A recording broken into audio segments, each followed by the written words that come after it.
പ്രധാനമന്ത്രി നരേന്ദ്രമോദിയുടെ ഭരണത്തിൽ രാജ്യത്തെ യുവജനങ്ങൾക്ക് പുതിയ അവസരങ്ങൾ ലഭിച്ചുവെന്ന് കേന്ദ്രമന്ത്രി പീയൂഷ് ഗോയൽ.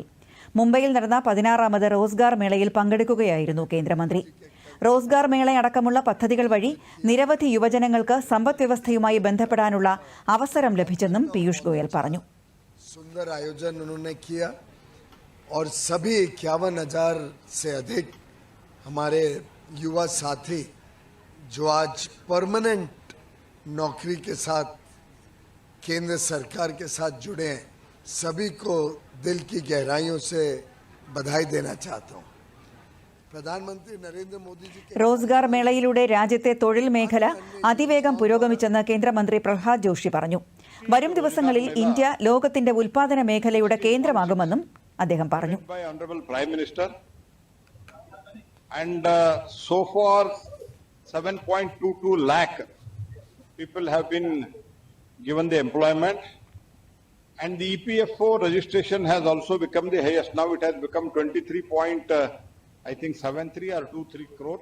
പ്രധാനമന്ത്രി നരേന്ദ്രമോദി വികസിത ഇന്ത്യയെ നിർമ്മിക്കുന്നതിനുള്ള മഹത്തായ ശ്രമമാണ് റോസ്ഗാർ മേളയിലൂടെ നടത്തുന്നതെന്ന് കേന്ദ്രമന്ത്രി ശിവരാജ് സിംഗ് ചൌഹാൻ അഭിപ്രായപ്പെട്ടു.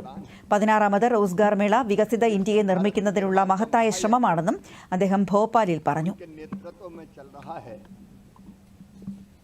सभी क्षेत्रों में बहुत व्यापक काम हो रहा है. उनमें से 51,000 को आज 51,200 से ज्यादा रेलवे सहित विभिन्न विभागों में ഏക് ഭാരത് ശ്രേഷ്ഠ ഭാരത് വഴി പ്രധാനമന്ത്രി നരേന്ദ്രമോദി രാജ്യത്തെ ജനങ്ങളെ ഒന്നിപ്പിച്ചുവെന്ന് കേന്ദ്രമന്ത്രി സർബാനന്ദ സോനോവാൾ പറഞ്ഞു. കഴിഞ്ഞ 11 വർഷമായി പ്രധാനമന്ത്രിയുടെ നേതൃത്വത്തിൽ നടത്തിയ കഠിനാധ്വാനം കാരണം നമ്മുടെ രാജ്യം ലോകത്തിലെ ഏറ്റവും വികസിത രാജ്യമായി മാറാൻ പോവുകയാണെന്നും സർബാനന്ദ സോനോവാൾ വ്യക്തമാക്കി. सबके विकास के लिए सबका विकास, सबका प्रयास,